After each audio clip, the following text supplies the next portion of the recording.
Hello, everyone. This is Robert Jackson, and thank you for tuning in to my video recording or an on-camera Station Square podcast interview. Thank you so much for um, if you stumbled upon this video by the time this goes up. Lucky you. I usually do these audio or like um, that you can find on SoundCloud and Anchor and all of the platforms that I'm really on. So today we're going to be chatting with a very special guest. As you can see in the corner, this lovely, beautiful young lady right here. So yeah, would you like to introduce yourself? I can see you're pretty excited. So yeah, give your introduction and yeah, step into the ring. Hello, I'm Alyson Steel, and I am a voiceover actor. What? I didn't know that. I am. Yes, I started out as an on-camera person and trained in the theater from New York, and came out here and started doing voiceovers about 20 some odd years ago. Okay, cool. Yes, that's me. So yeah, love it, love it. So would you like to share, I guess we know that you're a voiceover artist, so if you'd like to share like your resume, portfolio, and just a little give you a bit about myself. Bit about yourself. Okay, so so a little bit about me. I went to the High School of Performing Arts. I was the last graduating class in the old, if you remember the movie Fame from 1979, when you were not even in existence. And wow, you have to call me out like this. Calling myself out actually in terms of my age, but I've retained my I'll be 35 forever. Just kidding. I'm older. So I went to the High School of Performing Arts in New York City and trained in the theater in the drama department. Then I went to Queens College and got a BA in communication and theater. And then I decided I'm going to stay with on-camera acting and did lots of TV and on-camera, not lots, so commercials and stuff like that, some soap opera stuff, and paid my way through college that way or whatever. And then I went to graduate school because there was a little bit of a recession in the 90s. So I got my MFA at University at Stony Brook in New York, and it's in dramaturgy. What's dramaturgy? Dramaturgy is like the equivalent of what an editor does for the film is what the dramaturg does for the stage. So I was going to go into the very literary aspect and thought, oh, well, I'll keep being an on-camera actor, but use my MFA to teach in a collegiate level whilst I'm making it big in the on-camera world. Well, I came out to Los Angeles after my master's degree and did not hit it big in the on-camera world, but finally had the desire to get into the voiceover world, because I've sounded like this since I was 4, and people have asked me, why don't you do voiceover? And I didn't know what that was at the time. But then the spark hit me and I got into voiceovers. I started looking for coaches and made all the mistakes that newcomer voiceover actors make, but it was a little easier at the time. It was also very much not any of the technology that we have at the time, and started making a career for myself as a voiceover actor. And I do on camera when I can get it. It doesn't come very often, but still out there, and if it does. That's a little bit about me. Okay, let me tell you a little bit about myself. I mean, I would, but I just really don't have that. Yeah, I just usually focus on the guests because they're the true MVPs and the stars and the glamours and the glory. So yeah, I just want to focus on the guests. So yeah. I mean, if you want to know more about me, literally social media, Google or whatever. Of course. Yeah, anyways, so yeah, nice to know a little bit more about you. So yeah, it's time to get this show on the road. Okay, so my first question is, so back in the old days, when did you learn about the other thing? Blah, blah, blah. But yeah, so how or when? So what really made you decide that you wanted to dip your feet into this wild, crazy world that we call show business or business show? Yeah. Well, I mean, when I was a kid in New York, I just was like, oh, I want to be an actor. I mean, it was one of those literal things. When I was 5, I was like, I want to be an actor. And then I, did stuff on elementary school and junior high school. And then I saw I could audition for the High School of Performing Arts, and I did, and I got in, and I was on track. They fill you with all sorts of, you're going to be a star. But, I got great training there and I kept it going, but that was my first foray into being an actor. but didn't learn a lot about, like I said, I never pursued the voiceover, and I went on like 1 or 2 voiceover auditions when I was a kid. Didn't know what I was doing. It's a very different technique. Not very, but there is a slight technique. And I'd open my mouth and I'd sound like this when I was 16, and people were confused, and it just never went anywhere. So that's why when I came out here to Los Angeles is when I was like, huh, I got bitten by the bug all of a sudden. It just kind of came to me. So that's Wow. how. Yeah. Yeah. Boy, I can only imagine because with how the business is and like with the acting and the shows or all of the acting avenues, everything's just kind of been, well, everything's always changing and it's always been and it's completely different now, especially for the past like year and a half, almost 2 years. Jesus. But yeah, since everything's just always changing. So I was wondering, how is it like when you first started compared to Oh how my it is right God. now? It was so different. Oh my gosh. Like I was like, okay, I want to be a voiceover actor. How do I do this? And I don't even know how I found my first like foray into it. You didn't Google at the time. So I don't know how, I mean, yeah, I don't even know, literally can't even remember. Like I asked around, how do I do this? And I got a name of somebody, and he produced my first voiceover demo. It was a tape on cassette. I still have it. And they were 3 minutes long or 4 minutes long at the time, crazy. And then I moved in with this woman like 6 months after I lived here, like moved out here with a boyfriend, of course, broke up 6 months later and stayed. That being said, that always happens, right? So she was like, oh, my friend's opening in a voiceover division at his agency. And I was like, hey, I was pretty bold. Hey, can I be, I want to be on your roster. And he was like, well, it's a new, sure. You know what I mean?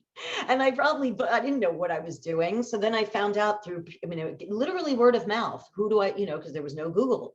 So I found teachers and made, my first demo, it sounded great, but I didn't know what I was doing and I couldn't uphold that. And then my first or second teacher, again, word of mouth, and made a second demo. And that's when I got into Cunningham. At the time it was called Cunningham, but it's CESD now. And you go into your agency, get your audition, ring, ring, ring, and you go into the agency and you'd sometimes sit around for an hour and a half before they were able to audition you. And then you'd go into your audition, you drive all the way home, and that was your day. That was it. That was it. Or you go in and sometimes they can see you within 5 minutes, but you spent lots of time at the agency in the waiting room and in the ante room. Nothing was from home. There was and I didn't know about the non-union aspect of it until the year 2000 when the strike hit. So I was doing probably for a full 5 years, it was all going to the agency there and back and there and back. And that's it, one agent, and you made a living doing it that way. So different. Not like that at all anymore. Now, people usually don't want you to come into the agencies, not just because of COVID, but now particularly because of the way the world is now. It's like, oh, there's technology, you can record it from home. So now you're just banging out auditions all day long. The agents don't expect you to ever come in. They don't need an office anymore, really. So, but I mean, some of them still, I think, retain it, and for whatever reasons, but yeah, very different, so different. Yeah, I bet my young audience out there is like, wait, you go into offices and you wait, call back. What's that? What even is that? Yeah. And it's like, and you get your copy in a little envelope, in a folder, and you go over it, and you're sitting in the hallway and we're all going through it, and you're seeing all the stars come in and out, because if you're with a big agent, sometimes, and you hang out, and then you go into the booth and they direct you, they record everything. Like, you don't touch any of that stuff. So yeah, and there was no real non-union at the time that I knew of. So I just, I only did union work. And then it changed. Then it all, starting in 2000, the whole thing changed when the commercial strike hit. Yeah, with the stars, I bet it must feel like, yeah, it's so much fun. Some of that was fun, I have to say. Like hanging out with Mark Hamill, just sitting in the waiting room. That was awesome. God. Yeah, I know. And you don't even realize it at the time, right? But it's always nice when they're nice and you get to go, oh, they're actually nice people. They're not just like all, or meeting my favorite soap stars at the time. So yeah, I know. It's like, crazy General Hospital lover. And I'm like, that's so and so. Oh my God. And you have to play it real cool. But yeah, that was fun. That was definitely fun. But the voiceover world really exploded, I think, in 2000. Once technology started to change, the whole industry changed.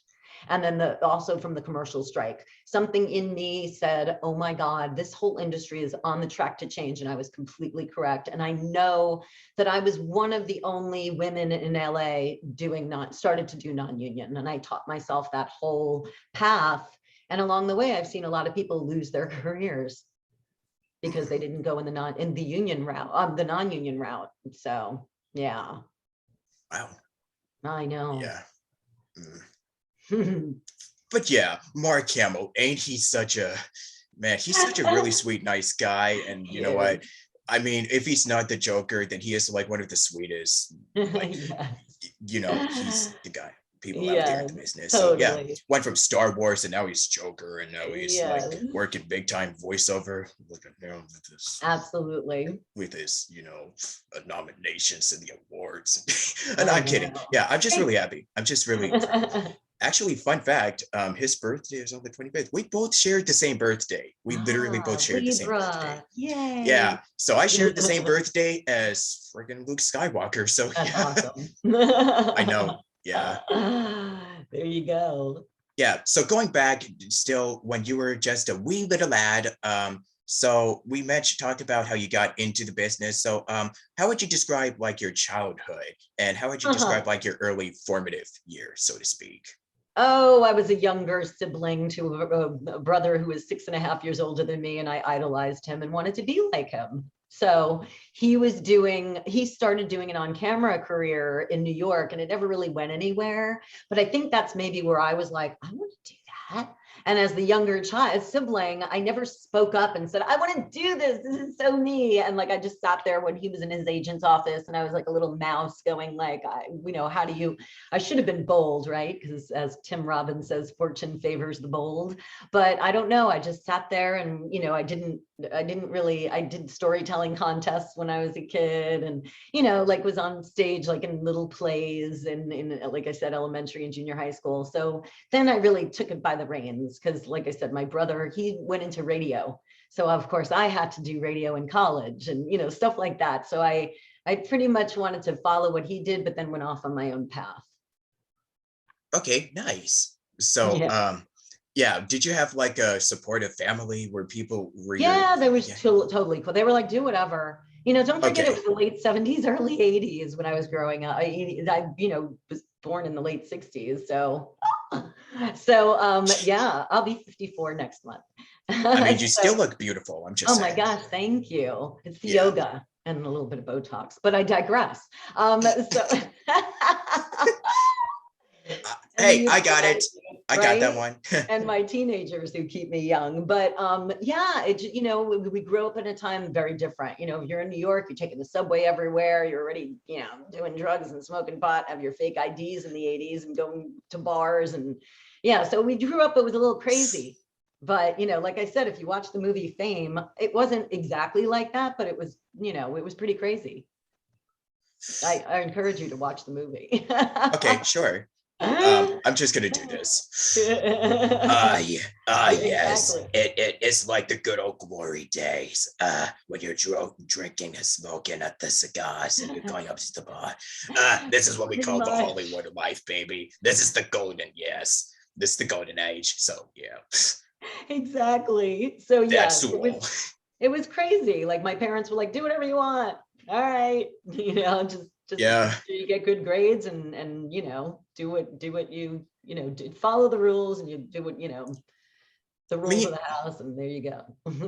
Yeah, it's really good that you mentioned that, because I mean, it is really important to have a really great support group, whether it be your family, friends, anybody that you interact with, because some people, they pursue the career I mean, you hear stories that they pursue it out of love. Some pursued it because they wanted to prove somebody, or they want to prove people wrong out of spite. And then, there's people out there, names. They just got to do it for the money. But hey, I mean, people pursue it in different ways, in different ventures and avenues. So they get into the business. Nobody enters the business like the same way, because if everybody did, then it would just be super boring, and it would just be like, oh, okay, so everybody's literally doing the same thing. It's like, Exactly. okay, Exactly. where's my competition? Yes. Yes. Yeah. But it's funny because I used to crave fame for no Oh, particular fame, reason, like fame, like I wanted just to to be be famous. famous. Yeah. And, and I didn't really know at the time, like why I wanted to be famous. Like, I really just like, now that I think back on it, I think fame to me equaled success, and it equaled that I was working all the time. So I think that that's what I was craving more than the fame itself, because now I look back and I'm like, oh my God, thank God I'm not famous, because that's a really tough pill to swallow nowadays. Like dodged a Yeah. bullet there, really, because then the microscope is always on you. So, to me, that's not a success anymore as much as, constant work. Like, it's the actors or the voice actors that are like behind the scenes that you don't really, they can still live their normal lives, and, you're not being scrutinized for, every step you take and every, thing you say. So yeah, dodged a bullet on that one. Yeah. Yeah. At least you won't have Mhm. the paparazzi on your tail like Oh every yeah, 5-10 exactly. That's seconds. got to be very scary. It's got to be really kind of wackadoodle. And it's like, who Yeah. cares what celebrities' opinions are? They're just people. What makes them an authority on vaccines or on, whatever. It's just like, they're just people. Just because they are famous doesn't mean that they know more than, people who actually know these things. So yeah. Yeah, I'm sure I'm glad that I've never been into a position where I'm super duper like world famous renowned actor who has like Academy Awards and is currently having like, fans or stalkers or anybody like the Yeah. cameraman that is on my tail like every 5 or 10 seconds. And it's just like, wow. Oh yeah. Yeah, I'm just That's gotta glad. be Yeah. hard. Yeah, I'm just glad I'm not one of those people. Okay, just double check. It changes you. I mean, it really does. It's got to change you just in the way are responding to it. But yes, I think that it's just the success that I was craving so much. Like, to me, that equaled success. So now it's, yeah. Now it's just the success without the fame. That'd be totally fine, it's fine. Yeah.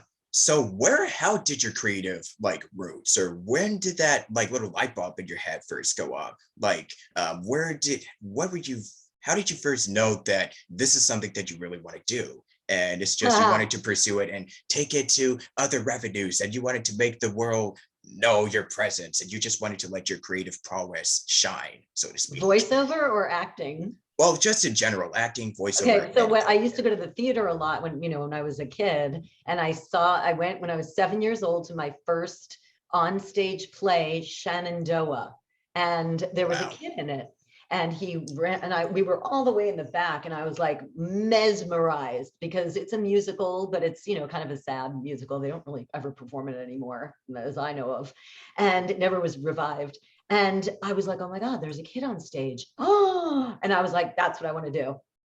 Like that, it was literally like, I'm doing that. So yeah, that was kind of around like where I was like, okay, like, I don't know how to make this happen. I'm a kid, I'm 7, but so yeah, it was that. And like I said, from going to high school, college, grad school, all focusing on the theater, and doing on camera stuff, after high school along the way, as much as I could get it.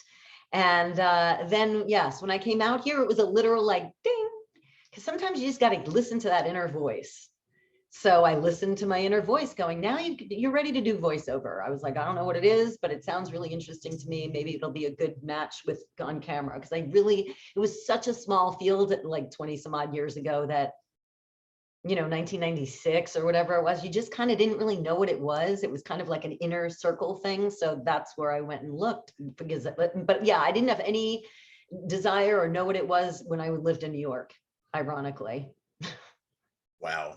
Yeah. Yeah. So it's just kind of like ding. Yeah. Yeah.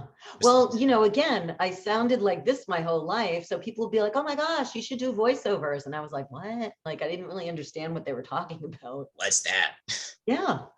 Yeah, exactly. What even is Or, that? and also I have a famous name from back in the 70s and 60s. There was a woman named Alyson Steel, the DJ. She was known as the Nightbird in New York. So if you were a native New Yorker, it's like, are you Alyson Steel, the Nightbird? So I'd get calls from across the country when I was like 16. Hey, Alyson, this is Bob Barker from the Wonder Years. We're wondering if you're not kidding. I will never forget this. I was watching Must See TV. You can go look that up.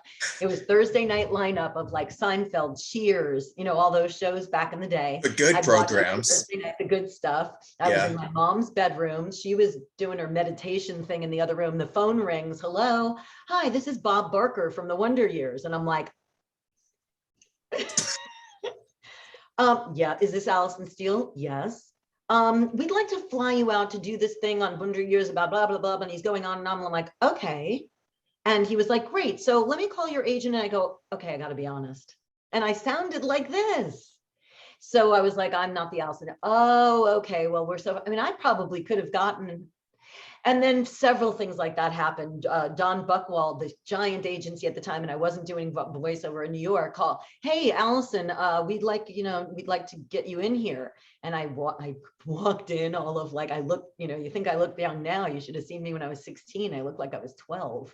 So I walk in and, they're like, you're not the Alyson Steel. I was like, no, I'm not. But I figured I would take a chance and come in. So I literally walked into one of the top agencies in New York City and they were like, well, thank you so much for coming, but you're not the Alyson Steel we were hoping to meet. So that went on for several years, my entire life, basically, and even up until probably the last 10 years, once in a while, but now and then. But people out here would even call me, hey, we want to meet you. And I knew it wasn't the Alyson Steel, but it would generate. So that's what also kind of made me go, oh, voiceover. I know. Are you Googling Alyson Steel yet? She died of like stomach cancer like 15 or 20 years ago. Yikes. So yeah. It's oof. The Alyson Steel, the Nightbird. She used to come be on the radio on K-Rock before Howard Stern out here. Wow. Okay, yeah. That's really nice. Yeah. Yeah, imagine getting a call from Bob Barker and or whoever it was, or whoever, and then just getting an offer of a lifetime, and then you have to tell them, I'm sorry, I think you got the wrong person. I'm sorry. No. So yes, that's happened. I know. That's gotten me, and I mean, I have several stories like that, but that was like my first, like, ooh, and I've gotten indoors that way just by my voice. I know. My name. It's understandable. Voice, name is predictable. Yeah. So yeah. So when you were performing in theater and all that stuff, have you used any stage names out of curiosity? No, I didn't need to. Oh, okay. It's such a good name. I mean, it is a great name, I have to say. So it's memorable. It works. It's, spelled funny, but that's okay. Yeah. Alyson Steel. Right. Hard to steel. And with a Y. Yeah. Y. Yeah. Exactly. So if you all are trying to Google me, it's ALYSON STEEL, no E at the end. Yeah. So when you first started into your little acting foray, yeah, it must have been like a pretty new experience. So how would you describe like getting into it? Like when you first broke into it, how was that like for you? Voiceover?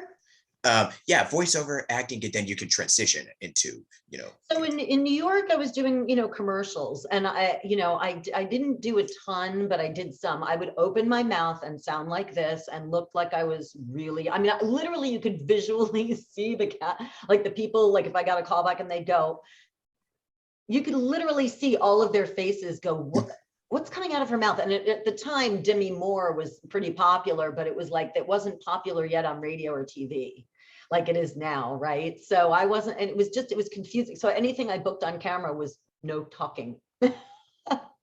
Because they didn't know what to do with me. So, I think that was part of it. And yeah. So, but, I had fun doing commercials, getting a lay of the land, doing a little bit of the soap opera scene. That was fun. And, just getting into the industry, got my SAG card. Of course, doing SAG work is way better than non-union, but it's not as much anymore. But that being, I know the union sadly has come up to where we are in technology, and it's just very behind the 8 ball. But that said, when I came out here, I still wanted to do on camera, but then I started pursuing voiceover. And like I said, the voiceover industry, totally different animal, completely different. But, I went to high school with people like Jennifer Aniston, and then, you get, there was like one thing that I booked for like a co-starring role, and I got to speak to the casting director about it. And I was like, the casting director of Friends. So she cast me in some like 2-line role on some small show, Kitchen Confidential or something like that, lasted like a season or something. And I said, so what was it about Jennifer? And she goes, Alyson, it could have been any of you.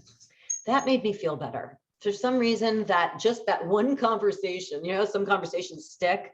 I was like, okay. She goes, it's not, she's talented, granted, cream will always rise to the top but it's that 1% that'll keep you there. But, she had Telly Savalas was her godfather, and her father was on a soap opera. So she had a nice, easy way already in, with the agents, with the casting directors, blah, blah, blah.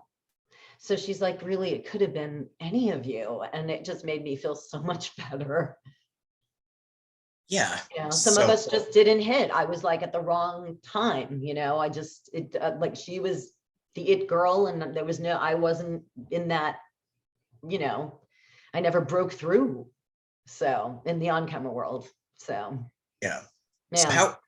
So how would you describe acting on camera and doing theater, stage, and how would you say that it's different when it's compared to voiceover? What's more fun and what's more, I guess, tricky or challenging from your perspective? That's a good question. Nobody ever asks that. Yeah, compare voiceover to like if you're acting on stage, theater, wow, on camera and that stuff, and even into other avenues into voiceover. Like I haven't even touched upon commercials, like audiobooks, promos, narrations, and video games, animation. Yeah, like many different aspects. Tons.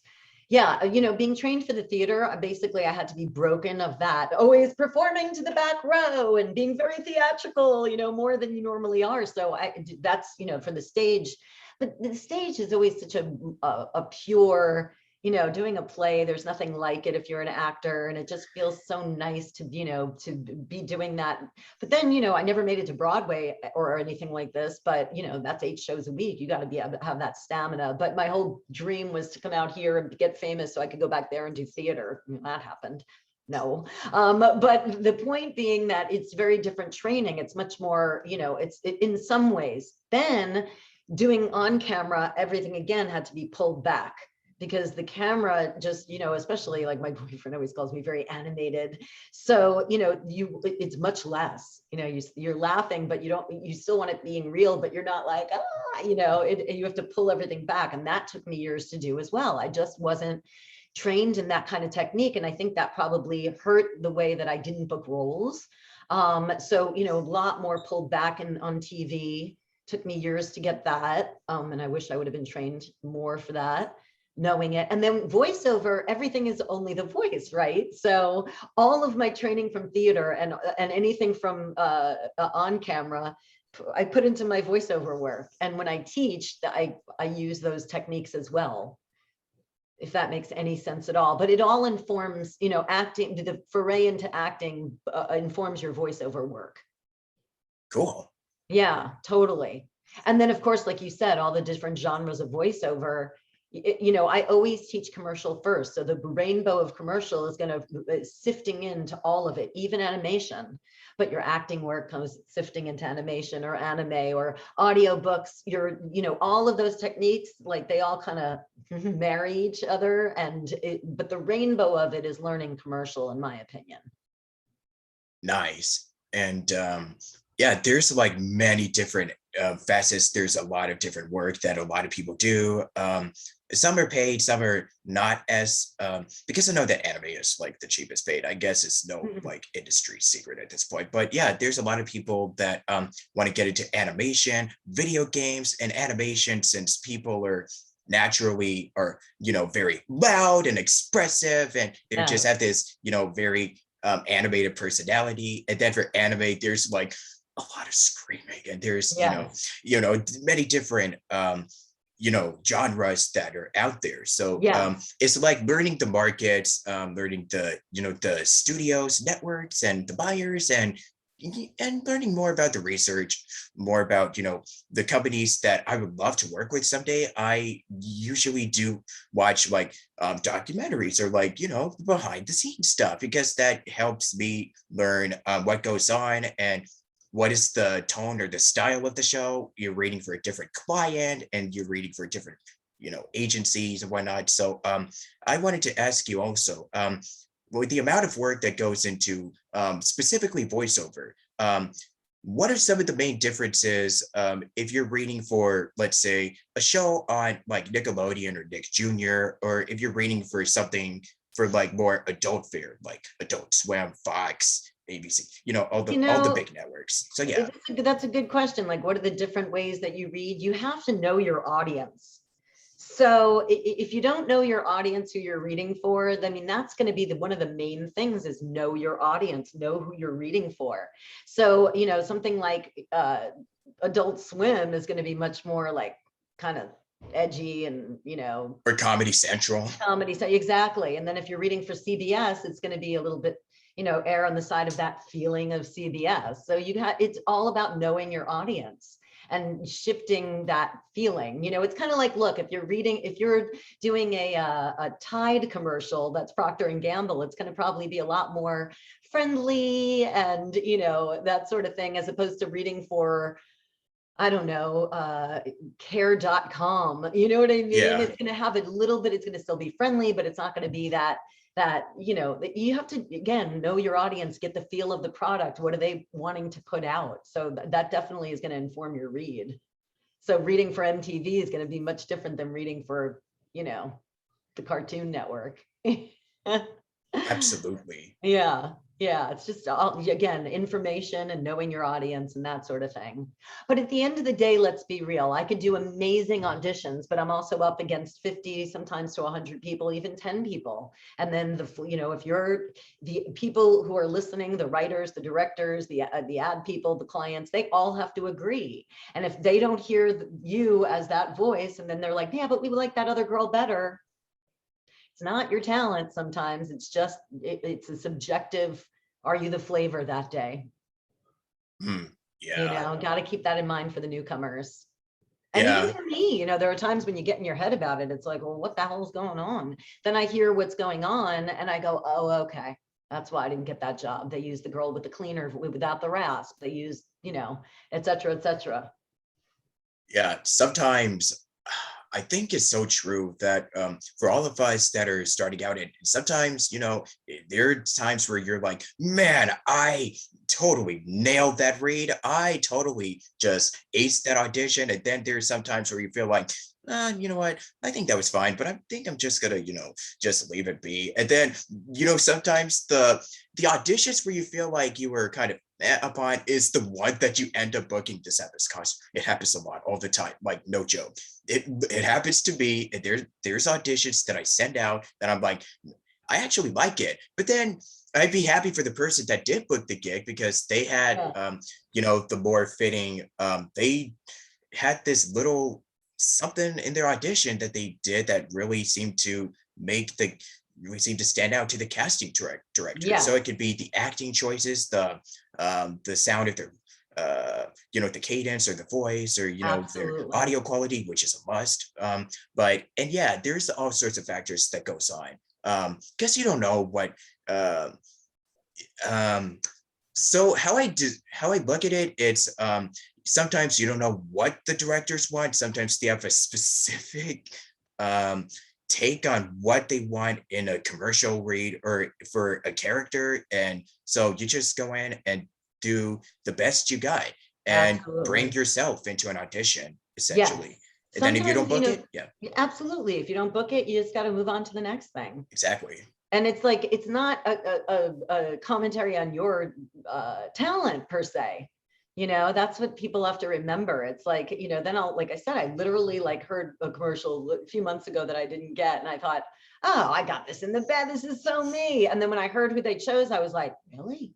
That's interesting. What a bizarre choice. Oh, you know what I mean? I played it for people and they were like, huh, you know what I mean? So again, it's so subjective.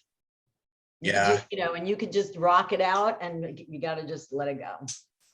You could be a rock star and then just do the thing, send it off, and then just forget about it, move on Yes, to the next. And then if they really exactly. like your takes, if they like your reads and stuff, they'll consider you for Oh, future yes. projects. They Long always as you're consider putting you. out, and that is a great point. To your point, Robert, absolutely. That's The why I best you always can. love to audition, because it's like, even if I don't get it, they'll always consider me in the future. Yes, If you're, as yes. long as you're a pretty good actor, great even, then yeah, it's more likely. Just put out your Jobs. best stuff. Yeah. Yes, absolutely.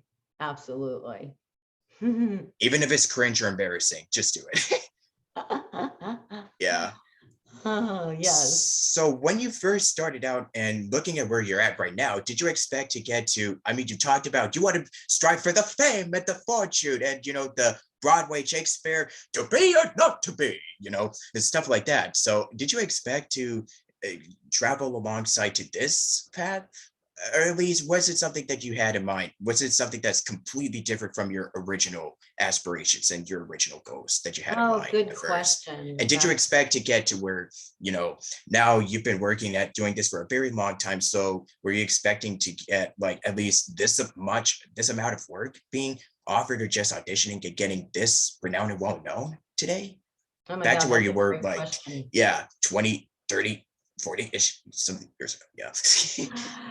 Certain aspects of it, I'm like, oh man, like there's certain things that I'm like, oh, I really wanted to achieve that, or I really like to achieve this. The on-camera thing, I don't want to say that ship has sailed, but for lack of a better word, I still audition, and thankfully it's from home and I don't have to like schlep myself to a, casting director's office anymore. And But, trying to fight the 405 traffic. right? Like who needs Yeah. that? And honestly, I don't miss that. And frankly, when I get an audition on camera, I just sit right here and I record, and it's great. I'm like, oh, thank God. And then going through the studios and driving, like I actually started to get like nervous and nauseous about the idea that I had to leave my house and go do that. It was horrifying. Now I do it from home, like whatever, like that's fine. It would have been nice to have like a recurring role in a TV show. Sure, like that's the dream, right? I came out here to, I was really wanting to do that. But in terms of voiceover, yeah, there's certain aspects of it that I really wish I would have like broken through in certain ways, or gotten more work in some aspects. But did I wish to be in the position that I was in? Yes. And though, again, like every level you're at, you want to be at that next level. So like part of me is like, oh, but I kind of wish I was there. Like, but we're all given a hand, right? So I might as well have a lot of gratitude for where I am. So it is, much as I work extremely hard, or like I'm like, oh well, it would be nice to book another giant job like I had years ago. It's either going to happen or it's not. I'm going to still work, and which is nice, like that, very grateful. But yeah, it's somewhat kind of what I thought, but again, circling back to the technology, a little different than what I thought too. I definitely work harder for what I do than I would have probably 20 years ago, because again, we're doing it all on our own. Whereas you had an engineer to do it for you. Oh man, God bless the engineers. That's what I'm Seriously. saying, right? Yeah, and the health, Yeah.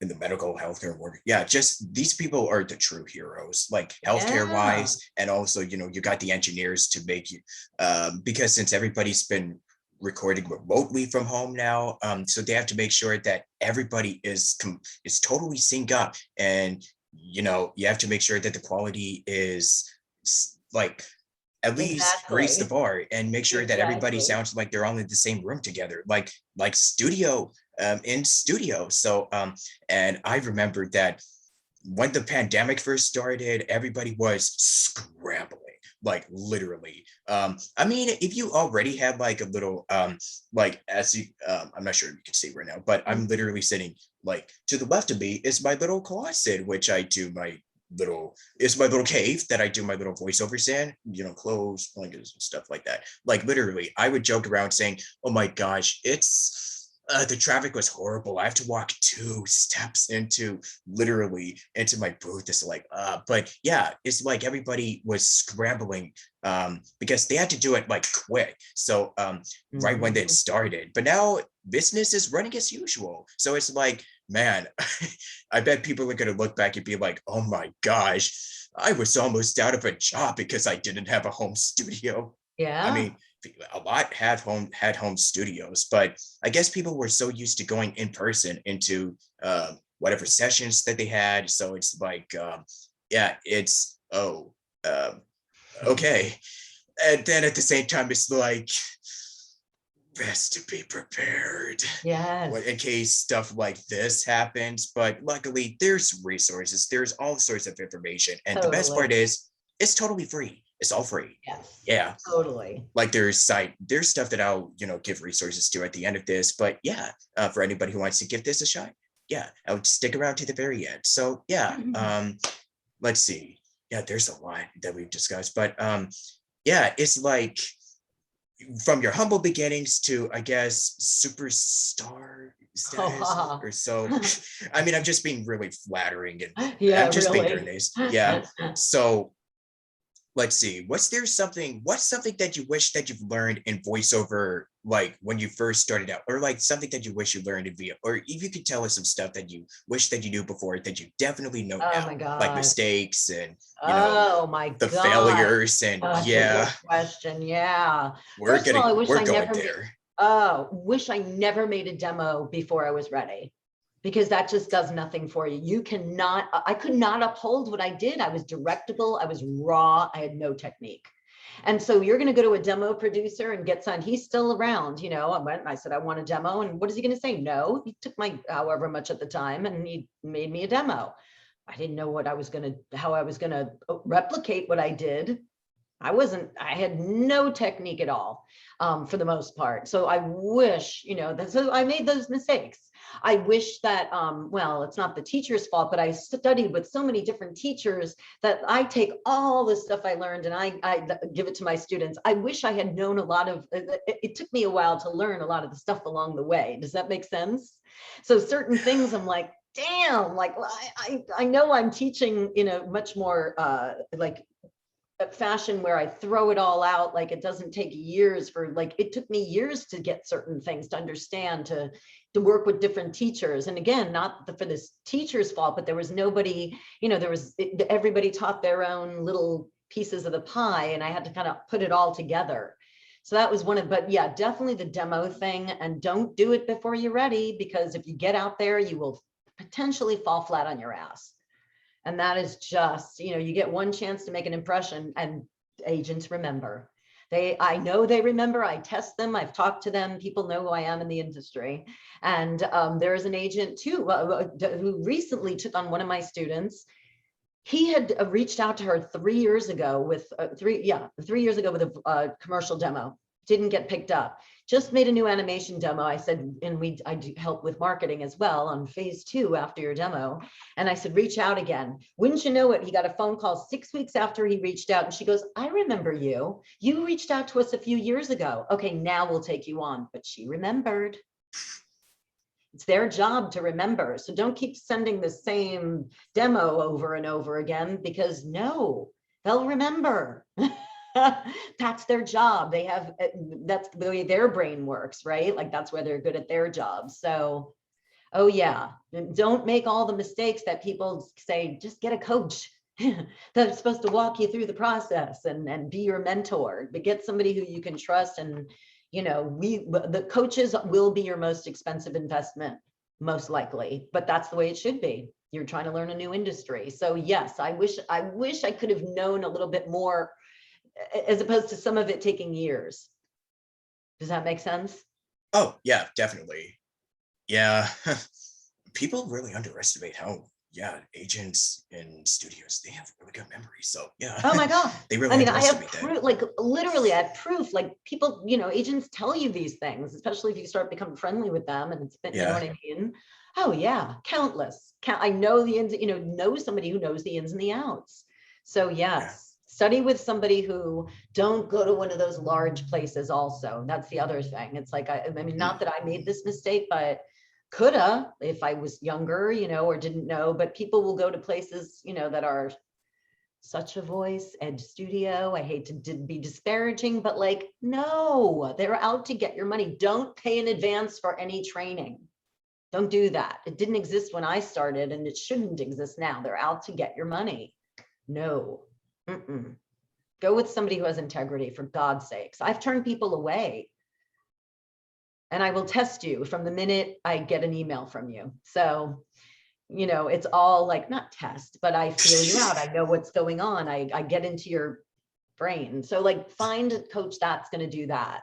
And we all will say around the same things to get you to the place, like religion. It all goes back to the same place, to God, right? But you go in different routes. Are you a born again? Are you Jewish? Are you Catholic? So voiceover coaches, we all lead you to the same place, but who are you vibing with? Who do you want, and I would say, yeah, study with a few that are in different genres, but who are you going to vibe with? Who are you going to trust? Who are you going to entrust to be your mentor?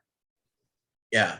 And I know this was a most commonly asked question, but isn't it important to have variety when it comes to coaching and mentors and et It cetera? depends. I've studied with several coaches in different genres.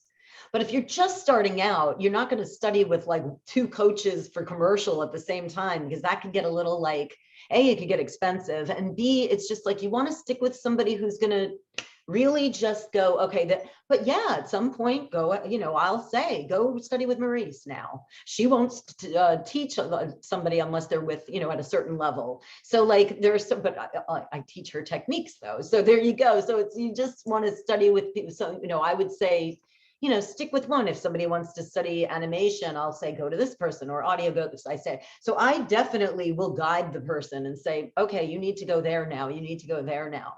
But, studying with, yeah, sure. At some point, if you're being mentored, it doesn't hurt, I guess, to get coaching from another, absolutely. I mean, but yeah, I would say veer off into like, okay, well, you study with me for commercial, now go here for animation, now go here for promo, audio boats, yada, yada, et cetera, et cetera. Yeah. So what actually led you into coaching? What made you decide that, okay, I'm going to teach the new generation of actors? Yeah, okay. Referrals. I don't advertise. And, I know how to teach because like I said, circling back to I got an MFA, and that MFA helped me learn how to be a good teacher. So, I can, like I said, I rather teach adults, teach on a collegiate level. I've coached kids. It's not my forte. So I send kids elsewhere. Most of the time, a 16 and over is my sweet spot. But that said, referrals. I would get referrals. Oh, can you just teach this person? So I refined it though over the course of years. And now I've, and I still learn myself on how to teach even better. I would hope. Always keep it fresh. But yes, it was always on referral. That's how I started to teach. I mean, you always get better as you go along. Oh, it's yeah. the same way that any art, absolutely, or anything that you're pursuing. I mean, you always get better. Yes, like but I only podcast. teach up to 3 hours a day because I need to do the rest of work and all that stuff. I can't. It's just too much otherwise. Oh yeah, so sure. I was gonna ask, how do you juggle teaching, like coaching, alongside your voiceover work? Like this. So like after I have like what I'm going to do next. Okay, I'm going to hit that audition next. Let's do it 6 Central. Then I'm going to hit that audition. Then I'm going to grab a bite to eat. 5 o'clock. I got a student for a half an hour. And then you start to learn how to manage your time and be, get time management. Time management, prioritizing which auditions go first, which not, et cetera, being able to, do yoga practice, spend time with my kids when they get home, that sort of thing. Got to get your yoga and exercise in. Oh, yes, you do. It's good for your heart and cardio. Yes, absolutely. And it boosts up your immune system. So that way, you have a better chance of defending off against the evil nasty viruses or sickness or whatever's going on around now. Yeah, exactly. So I wanted to ask you too. So what have been some of your favorite projects, like your best work that you've done over your long, illustrious career? What are some of the top ones that immediately come to your mind? Like best projects? I love doing promos. Promos are so great, and I don't do as many anymore because I am actually a William Morris orphan and trying to get another agent in LA. But promos, I love doing promos. Like when I was on the TVG network, that's horse racing. I was on the Universal Sports Network, like the voice thereof. Those are some of my favorite jobs. Live announcing. I did the Genesis Awards 5 years in a row when they were doing it, the Humane Society Awards. So that was really fun live announcing it. And then just, yeah, I want to say promos are like, I love them. They're just like, I vibe with them. And then, yeah, certain commercials I've done were really fun. Just like, they just felt joyful to do. Does that make sense? Like I did one of my first large campaigns was many, many years ago, 20 some odd years, maybe 15, 20, yeah, 20 years ago. And it was for Lady Speed Stick, if you Google it. And it was like, the music was fun. It ran for like 3 years and it was just fun, like to do updates on them. And I got booked because I have a good sense of timing, not because of that, but I was able to knock out. They were like, all right, can you take a second off? Can you take a half second? Because they couldn't do it technologically, right? Back then you had to get it in the time. Can you do it at 14.5? Can you do it at 14.7? Can you do it at? So my inner metronome works very well. And I've had several jobs that I've booked because of that, but oh, I love those those fun campaigns. They're just fun.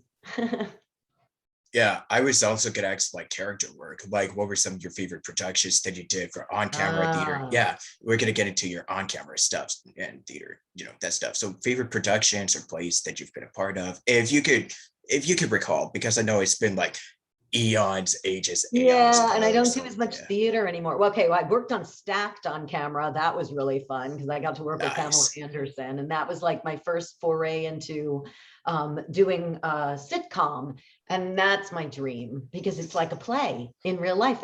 They film it as they go along. It's not like a movie where it's, chopped up. You're doing the end first and the middle. And I mean, people come out here to be film stars. I actually would rather do TV. It's faster, it's fun, and I love making people laugh. So that was really cool, a cool experience, learned a lot, soaked it all in. Yeah, that was really, really fun. And in terms of plays, like, believe it or not, from high school, because I haven't done a huge amount of plays after college or grad school. So there was one play I did in high school that was really fun. A few in high school, believe it or not, high school. It's so funny to talk about that way, but yeah, and a few post high school too. Yeah. Do you have a list of, your favorite people that you've worked with in the industry and, actors that you've looked up to long before you started your career? It could be voiceover, acting, and just directors on you. Yeah, people that you want to give a shout out to that you just oh my God, here's a good one. Yeah. And he's a voice actor, of course. His name is Joe Cipriano. He's like the top of the food chain. And when I came out here, and he was in radio. So there was a magazine called R&R, or maybe it was a newspaper, Radio and Records. And that's what everybody read in the trades. My brother, who was in radio at the time, said, yeah, well, talk to somebody like Joe Cipriano. And I was like, all right. And I had the balls to call him up. I got his number off and I was like, hey, my name's Alyson Steel and I want to get into voiceovers. Like, I didn't know, you don't really pick up the phone and do that. And he was like, well, you probably want to get some training, blah, blah, blah. I'm like, years later, we end up being, of course, friends on Facebook. And I finally got to meet him, and, all the girls have crushes on him because he's so great and fabulous and, older man, but like fantastic. Hopefully he'll never hear this, but he knew that, and even his wife knows, like he was just he is such a person. Like, he's the guy who would be, he announces for, like, you can hear him tonight on AGT. Like, he's like, tonight on America's Got Talent, or he was like coming up on 2.5 Men. So he's just illustrious. So I looked up to him so much. People like Randy Thomas, who, the live announcer for like pretty much everything, Kennedy Center Awards, the Tonys, the Academy Awards. And, we became friends. So that was kind of cool to, finally be friends with the people that you go, oh my God, you know what I mean? So yeah, or the, people in radio, like the imaging people. Like, there was this girl that I fangirled out because I love doing imaging as well, imaging for radio stations. And this girl, Rachel McGrath, who's like one of the top imagers in the country. She probably makes 250 a year or something. She has 85 radio stations. So people would call me when they couldn't get her, and I was like, oh, I'm Rachel McGrath's sloppy seconds. Awesome. So yeah, it was, people like that, we became friends. So yes, those are definitely people that come to mind. Yeah.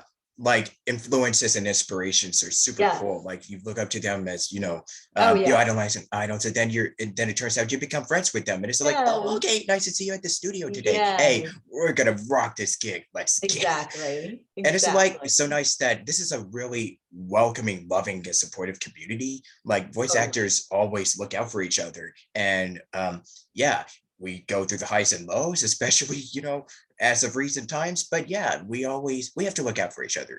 Yeah. Totally. Totally. So yeah, did you watch, like, are you catching up with like any series or TV shows, or what were some of the shows or movies or just anything that you grew up watching that were just some of your absolute favorites? And you can list shows that you're watching now that, I mean, if you like during your off times. Yeah, if you have the Okay, time to. you must watch Call My Agent if we're going to, I just, because it's in the industry, but it's on camera and it's French. It's on Netflix and it's 4 seasons, and there's going to be one more season apparently coming out next year, but it's fantastic. You feel like it's real, but it's all about, like, it's the on-camera industry, but it's fantastic. Watch Call My Agent. Love, love, love it. And then just, of course, I loved Game of Thrones, and, yeah, I love watching series. I could just go on and on. The last ones I watched were like White Lotus or The Haunting on Hill Manor, and I'm in the middle of that now. There's always good content on Prime, Prime, as well as Netflix.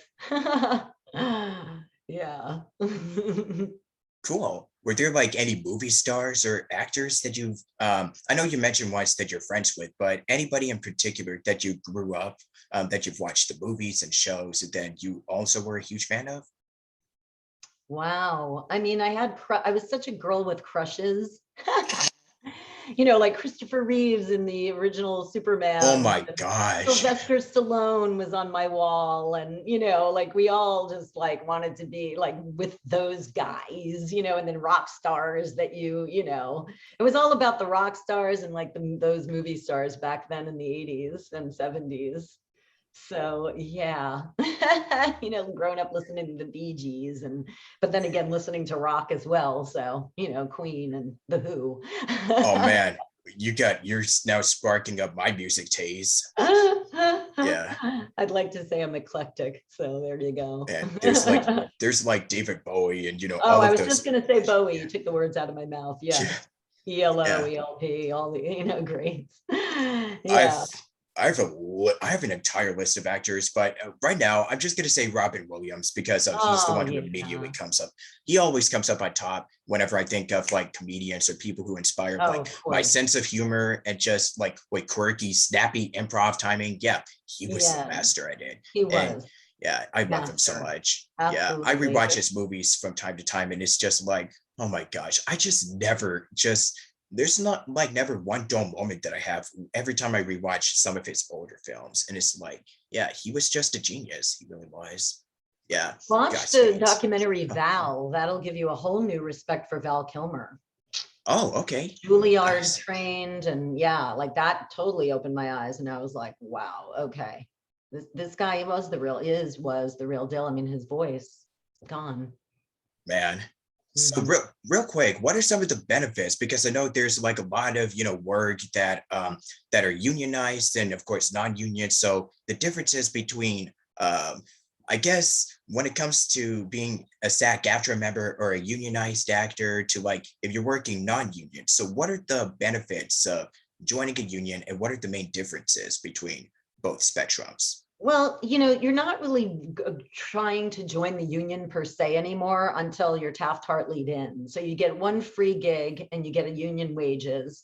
And then you could do your second job, but then you're supposed to be called what's a must join. So you pay now it's probably 3,000 some odd dollars.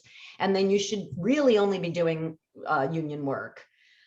I'm not one of those actors who can only survive in the union world. It just, I can't. I mean, there are union actors who will only do union work and they can survive. Then there are those people who didn't know how to navigate the non-union industry and lost their careers. I could name countless people off the top of my head.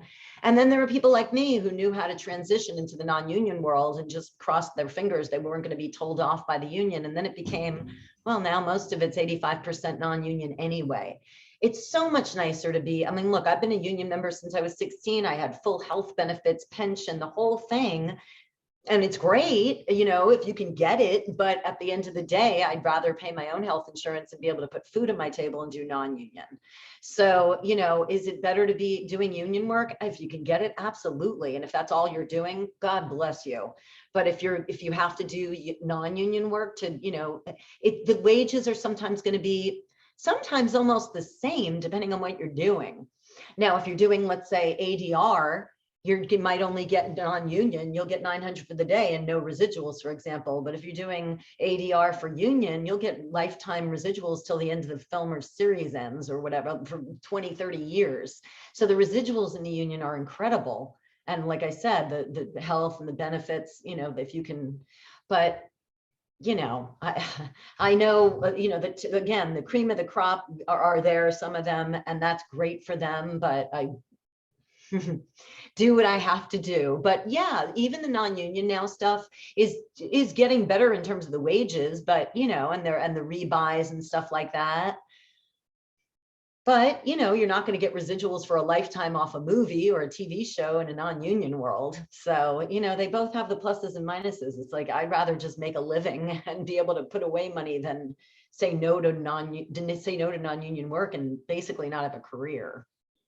Does that answer your question? Yeah. I was also going to ask, so as far as social media goes, how has it become a very integral part when it comes to getting your name out there, like marketing and connecting with people, clients, and direct, you know, like, you know, if you're out there hustling and you have social media, so what are some of the, you know, some of the pros and cons of having an online presence? You know, I'm not the giant social media person. I guess I could be. There are a lot of people who I've gotten jobs through LinkedIn, Facebook, Instagram, but and maybe even Twitter, but I'm never on Twitter. I don't go on TikTok. I mean, I was like, oh, I'm going to be a TikTok star. And I did one thing and I was like, I don't have time for this. You know what I mean? Or that I just don't, or that other thing that's out now. And I even took it off my phone, Cast something, or I don't even know what it is, Cast Voices, or I don't know what the frack. But I think it's Casting Call Club. Cast, yeah, that like another app. And I was like, oh my God, I don't have time for it. And like some people, like they're just going out to get likes and going out and getting as many followers. And I'm like, who cares?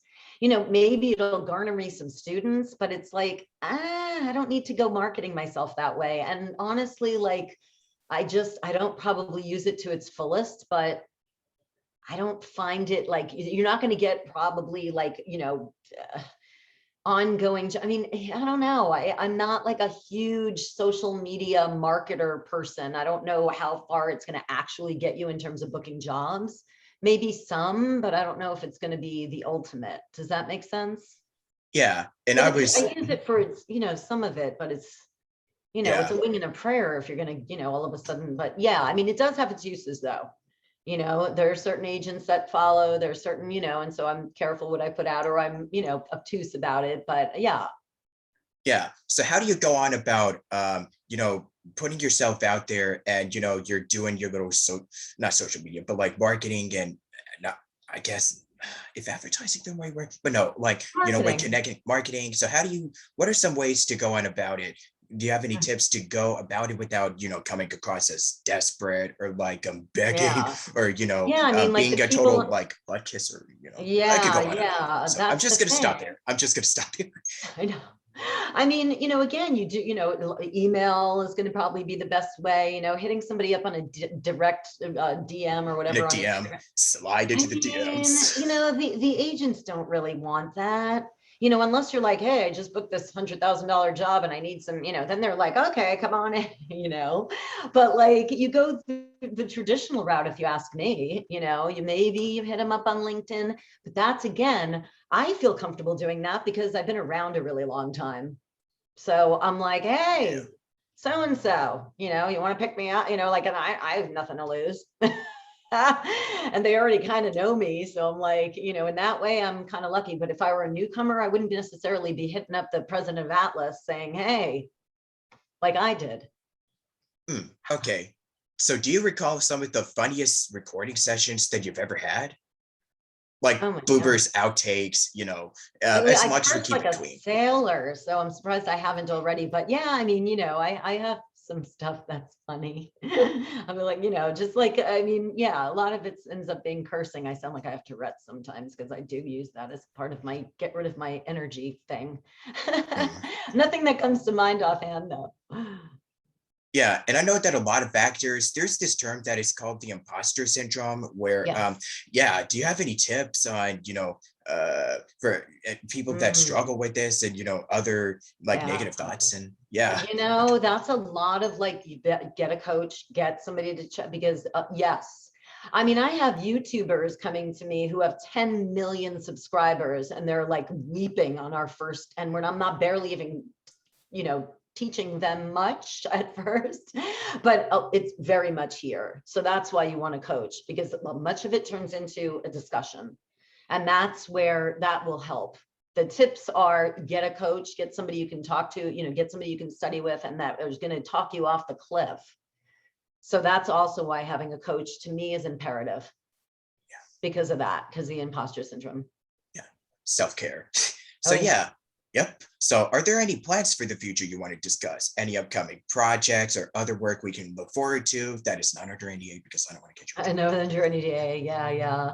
I don't have anything at the moment, just like your average, whatever comes out of my mouth and onto the radio or TV. A lot of it's regional, local at the moment. And oh, you might hear me on Pajamagram because I'm the voice of that for the last like 6 years. So when the holidays come around, hopefully they'll use me again. And then mostly guys hear it because it goes on like sports stations on the radio. But if you Google Pajamagram, you might hear me, or if you, listen to that sort of thing. But at the moment, nothing large, but that I can think of. Okay. So any fun facts or trivia about yourself you'd like to share? Well, besides my name being famous, Alyson Steel, but that's all like it comes to mind at the many moment. I practice yoga. I have twins, a boy and a girl. That's a fun fact. They're going to be 15 as of this recording. Yeah, I have a boyfriend who I knew from high school that we got together 35 years later. That's another fun fact. And that's pretty much it. Sweet. Can you share any vocal warm-ups or, any? You don't warm up your voice without warming up your body. So that's why I do yoga every day. Yeah, So don't warm up your voice without warming up your body first, because you have to get your, blood running through your vocal cords. I jump around all the time Yeah, and I that's the way you jog. warm up your voice. Yeah, Exactly. because I'm like Exactly. super high energetic, because there's like never a day that goes by where I'm not jumping up and down, because I'm like, yeah, I got to get this energy out. There you go. That's the way to do it. So what are some I'm sorry. Oh, what are some challenges? What are the challenges and favorite parts of doing what you love doing?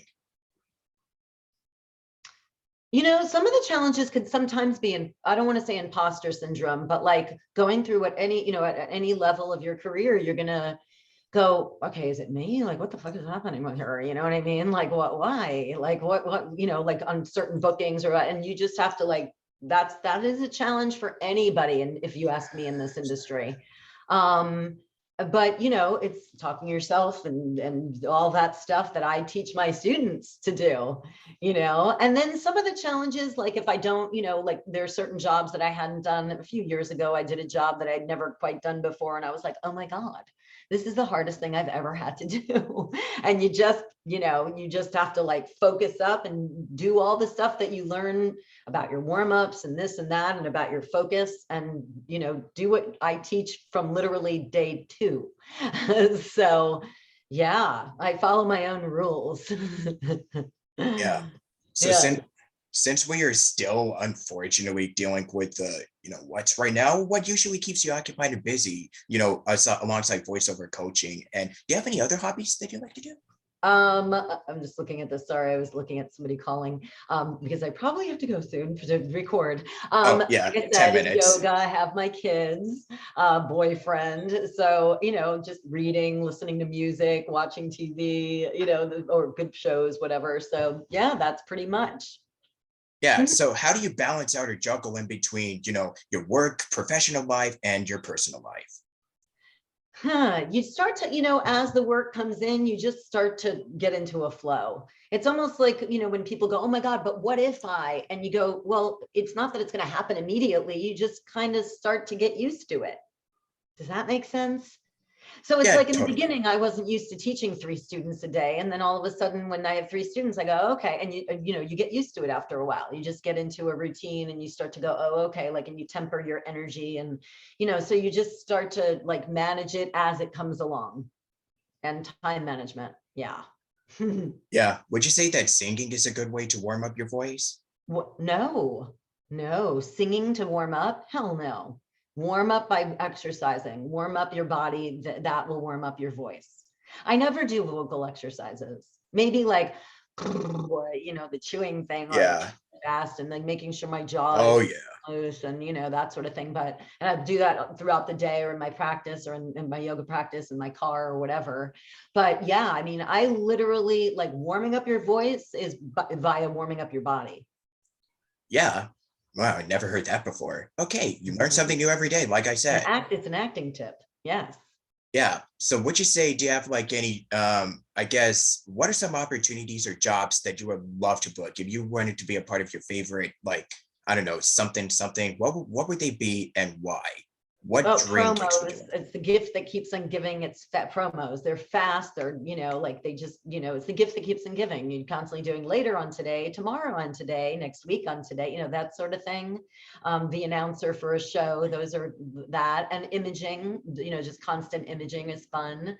And yeah, some good, cool, it's silly, but retail spots always vibe my way. I like those. I Yeah. think they're fun. Yeah.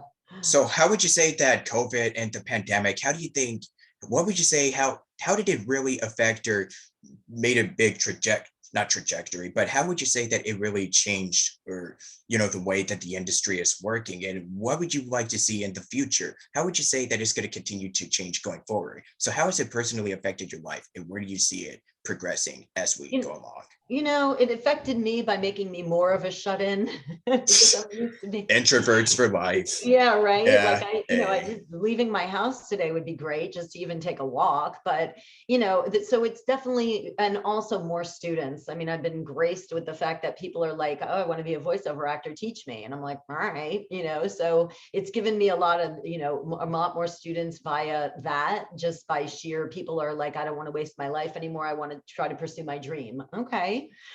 So that helped. But it's gonna, in terms of the technology, I think that it really opened up the doors for, we don't have to go into audition, we don't have to go into work, we don't have to leave our houses, really, let's be real.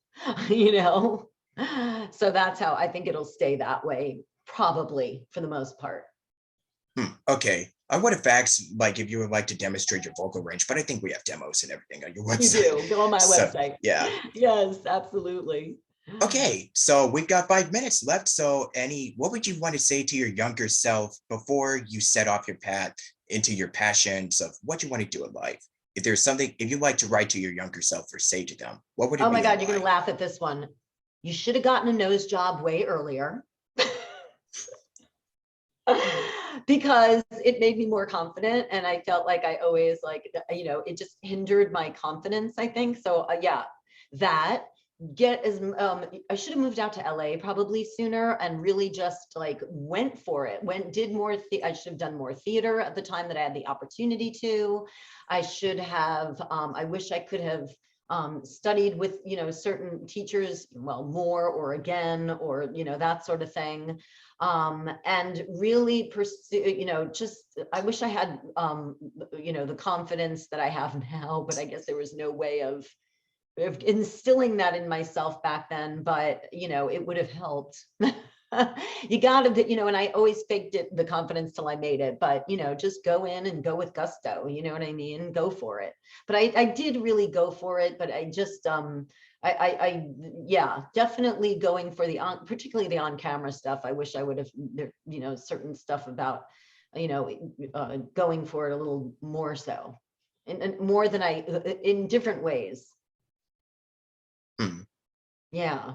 Yeah. So any advice you want to give to anybody out there who have similar passions or aspirations to do what you're doing? Oh, get a coach immediately. If you're going to do it like Gus, go with the best. I always say go with the highest. You know what I mean? Like, why would anybody study down here when you can study up here? And again, if it's not me, I can tell you to Send go to other referrals, or people. yeah. Yeah. Because again, like, and people think I'm crazy. I'm like, well, if you don't go to me, go to this one or that one. And they're like, why are you referring? I'm like, because if they're not going to go to me, I don't need the money that badly. And I want the person to do the best that they can. And if they're not vibing with me, then they'll vibe with the people that at least I trust to teach them. And I'm talking particularly commercial. I'm sure I've lost students that way.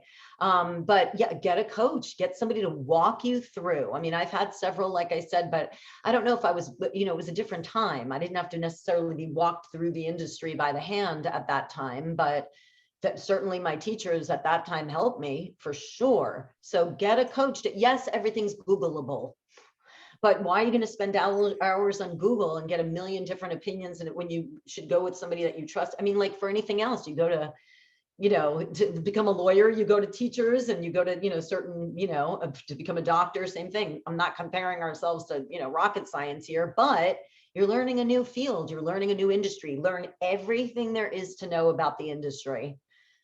And then you're going to feel better and not have imposter syndrome and feel as though you're being guided every step of the way. Get a coach. All right. Awesome. So you can, sell yourself out or self-promote, your social media, your website. What can people expect to out of your coaching services? And yeah, go on my website. Yeah. I mean, honestly, my website's the Social easiest media, way. yeah. Go on AlysonSteel.com, read the whole FAQ page. It's a lot of information, which is nice. It's free. And then if you're still wondering, should I get the videos? Yes, I made the video. I made my first 3 lessons in person on video. Why did I do that? Because it's foundational. I will always refer back to them. You will always own them. Just don't share them because you're the one that bought them. And I always teach from the foundation up. True, if you come to me and you've already known all this stuff, I ascertain that, like when we speak on a 15-minute consult, I'll do that for you if you're still unsure. But I made those videos exactly the way I teach them in person. So if I start you off with the first 3 and I say, if you don't know what imaging is, if you don't know what ISDN is, if you don't know what Source Connect is, what trailers are, if you don't know any of that stuff, you're going to start from the beginning. So I want my students to know, exactly what, what the foundation is. So again, go on and I did it so that I don't have to repeat myself, quite frankly, because if I look at my schedule and I have to teach 2 lesson 1s, oh my God. So I'd rather you just see it on video and then you can watch again. And most of my students will rewatch what they've seen. So, start from the ground one and go. But yes, that's how I normally start students. But if you still have more questions, then, of course, you'll email me and be like, hey, I read your whole FAQ page and like, I still have some questions, of course. Yeah, trailers are, trailers. Yeah, I was going to say trailers are a whole different beast altogether. Yeah, rest in peace, Don LaFontaine. His name. Yeah, exactly. He was a legend. Another legend I also look up to. So yeah. Any last words you would like to say for all the people out there on the internet? That is all. Thank you so much for having me. I'm going to get back to work now, though. Sure. Go kill those stuff. Thank you. Yeah, and if you guys would like to see this, it will be uploaded shortly on my YouTube and podcast platforms, all that stuff. So be sure to follow me on the social media links that will be promoted at the end of this. There's resources like Deep Breath of Baker, Rob Paulson. I'll just list all the guides along the way. So thank you so much, and thanks for watching. And I'll tune in next time for more Station Square podcast. This is Robert Jackson signing out, and until then. Good night, everybody. Good night, folks. Stay safe, stay healthy, stay happy, get vaccinated, and all the wibbly wobbly CDC guideline stuff. But anyways, take care and have a good rest of your week. Bye, and happy early birthday to me. Yeah, I'm the king. Deal with it. See you later.